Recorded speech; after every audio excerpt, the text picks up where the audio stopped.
Vous pensez peut-être que Matic, la crypto de Polygon, ne pourra pas performer cette année. Vous vous dites qu'elle ne bougera pas, elle n'a pas performé en 2023, alors pourquoi ça changerait en 2024 et 2025? Il ne faut pas se laisser bercer dans l'impression de plat. Techniquement, nous avons des bons signes d'accumulation et nous avons surtout beaucoup de nouvelles. Et contrairement à beaucoup, ce sont des nouvelles qui sont loin, très loin d'être marketing, et je vous explique pourquoi je suis bullish sur Matic. Bonjour, c'est Cryptolis, je suis entrepreneur depuis 2010, je fais du trading depuis 2011, je suis dans la crypto depuis 2017 et je décomplexifie le marché et la technologie pour en extraire réellement les opportunités. Avant de parler de Matic ou Pol, la crypto de Polygon, on va expliquer pourquoi Polygon est intéressant, l'évolution du projet, vous allez voir que c'est vraiment très important de comprendre ce qu'ils sont en train de mettre en place et pourquoi ça ne bouge pas, et ensuite on ira voir sur la partie graphique. Vous allez voir qu'on a une très belle accumulation qui est en cours. Donc déjà, techniquement, il faut comprendre que Polygon, c'est une blockchain qui a pour vocation d'être une layer 2, donc c'est-à-dire une surcouche à Ethereum, mais ça n'a pas toujours été le cas, ça a été à un moment donné un plasma, une sidechain, pour venir justement cette notion de layer 2, et maintenant peut-être encore différent, parce que on a des nouveaux produits qui sont sortis avec Polygon, on va revenir dessus. L'élément important à prendre en considération, c'est qu'on est passé d'une blockchain qui était juste une blockchain autour d'Ethereum à une véritable machine de guerre qui se tourne vers le ZK Rollup, le ZK Proof, le Zero Knowledge, qui est un petit peu le futur de la blockchain, on en parle déjà depuis 2 ans, et c'est un petit peu la deadline dans laquelle ils ont commencé à investir massivement, depuis 2022, 2021 exactement, sur différentes sociétés, pour pouvoir récupérer de la technologie du Zero Knowledge Proof, et principalement avec le rachat d'Hermès, qui a été très important, dans lequel ils ont pu sortir une grosse technologie, très grosse technologie, qui a été le ZK-EVM.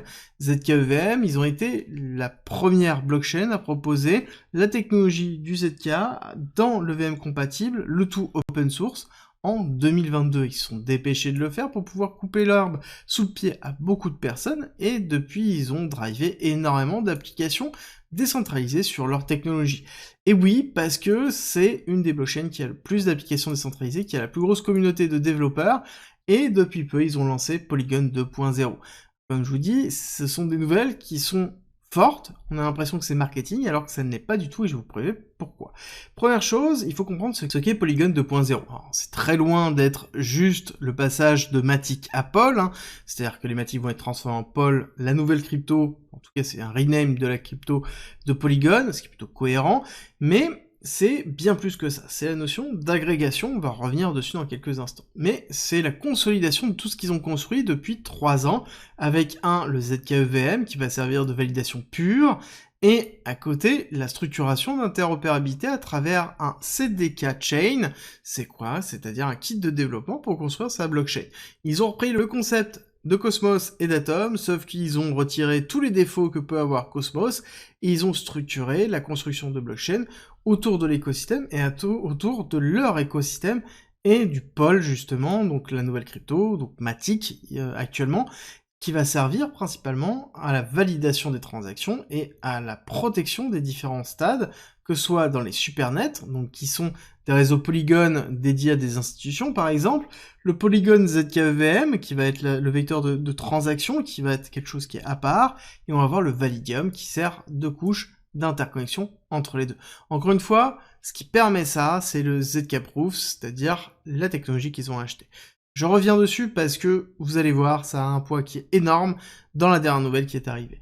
Et ils déroulent petit à petit leur axe marketing, qui est très fort, qui est la notion d'agrégation. On parle de monolithique, c'est-à-dire la blockchain qui fait tout toute seule, par exemple Solana, modulaire avec tout ce qu'on a pu connaître autour de Dimension et de Celestia, dans lequel on a des blockchains qui proposent des blocs fonctionnels à disposition, un petit peu un self-service de blockchain et de bout de blockchain, et on a l'aggregated, dans lequel on utilise tout simplement le kit de développement de Polygon, et on a accès à absolument tout, et on fait ce que l'on veut. C'est exactement ce que l'on est en train de voir. On a une couche d'interopérabilité agrégée dans lequel tout peut transiter quasiment instantanément, sans validation, sans bridge, et c'est quelque chose qui est très important pour l'adoption massive. Pourquoi je vous dis que tout est autour de ce Zcash-Proof? Parce que c'est vraiment très important dessus. C'est ce qui permet d'avoir l'évolution par la suite de Polygon, ce qui permet d'avoir la sécurisation des transactions, et qui permet par la suite d'avoir la complémentarité totale de Polygon dans l'ensemble de l'écosystème des cryptos. Et pourquoi c'est important, encore une fois, maintenant? Parce qu'ils continuent à acheter, justement, des sociétés qui sont spécialisées dedans. Je vous avais dit qu'ils avaient beaucoup investi en 2020, 2021, 2022. Oui, ils ont racheté des sociétés très chères, et ils continuent à racheter cette fois-ci. On parle de la société qui s'appelle Toposware, qui est très importante parce que c'est une qui fait partie des meilleures sociétés dans l'application du Zero Knowledge Proof, et ils ont travaillé avec quasiment tous les meilleurs du domaine dans l'implémentation, et ils l'ont racheté, et donc ils ont investi, encore une fois, c'est à peu près, ils n'ont pas disclose exactement le montant, mais c'est entre 30, 40, 50 millions de dollars leur achat, donc ils ont investi quand même massivement pour continuer à développer leur couche technique et donc derrière leur narratif. Et c'est pour ça que je vous dis qu'on est très loin de quelque chose qui est seulement spéculatif, seulement marketing, comme on peut le retrouver dans d'autres blockchains. Là, on a des points concrets, que ce soit des rachats, ou que ce soit tout simplement des livraisons, c'est-à-dire que à chaque fois, l'équipe de Polygon a montré qu'ils étaient capables de pouvoir développer, déployer, et toujours dans des temps qui sont records, et c'est quelque chose qui est très important sur le long terme. C'est la force de Polygon, et c'est la force du projet qui est derrière, et c'est pour ça que je vous dis que je suis majoritairement bullish sur ce projet. Ensuite, il y a la partie technique, qui va toujours dans ce sens-là. Oui, on est dans une blockchain qui a une market cap qui est relativement élevée actuellement, mais ça n'empêche que nous sommes dans une grosse phase de réaccumulation ici, qui n'est pas parti. C'est-à-dire qu'on a eu un point bas qui a été laissé en juin 2022, et ensuite on est resté dans cette phase d'accumulation ici, où on a patienté, où on a travaillé. On a travaillé avec un point bas qui a été laissé dans les alentours de 0,5, et on est allé retester dans cette partie-là, et quand on voit cette réaccumulation, cette accumulation de Wyckoff qui est très importante, parce que tout simplement, plus ça dure longtemps, plus on a de l'amplitude, plus le mouvement qui sort est puissant et fort. Et ça, c'est important parce qu'on est déjà sur une market cap qui est importante et conséquente, et donc forcément, il faut qu'il y ait un momentum qui se crée, qui soit puissant et fort. Et ce qui est intéressant aussi, c'est que ici, techniquement, nous avons un retest très fort aussi, mais une réaccumulation qui dure déjà depuis plusieurs semaines, et je pense que le mouvement qui en sortira sera aussi relativement puissant.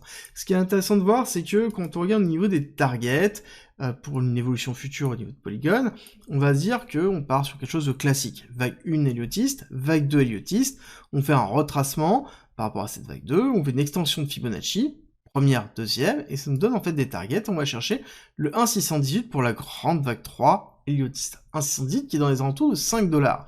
5$ qui pour moi reste un prix qui est plutôt conservateur, mais qui est quand même déjà sur des grosses performances pour cette typologie d'actifs, mais surtout qui fait écho à la target que l'équipe de Polygon a donné dans son white paper quand ils ont annoncé le passage en Polygon 2.0 et Pol.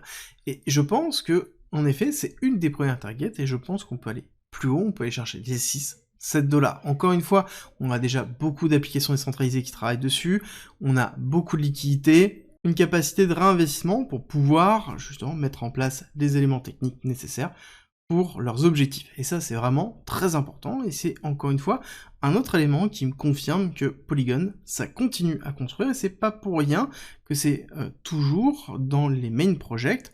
Même si le cours, il est flat, il faut pas juste se concentrer sur ça, il faut aller plus loin, et vous allez voir que c'est un projet qui est vraiment très fort. Je vous invite à vous renseigner dessus. J'espère que cette vidéo vous a plu. Si c'est le cas, n'oubliez pas, likez, partagez et abonnez-vous. Et pour ceux qui sont restés à la fin, n'oubliez pas que demain, 6 juin, à 18h45, 19h, il va y avoir un live avec Victor Crypto. N'hésitez pas à nous rejoindre, on va parler d'intelligence artificielle, on va parler de crypto, on va parler de bullrun. Plein d'informations, plein d'alpha. Donc, demain, 18h45 pour le rendez-vous du live, et on se retrouve très vite pour une nouvelle vidéo.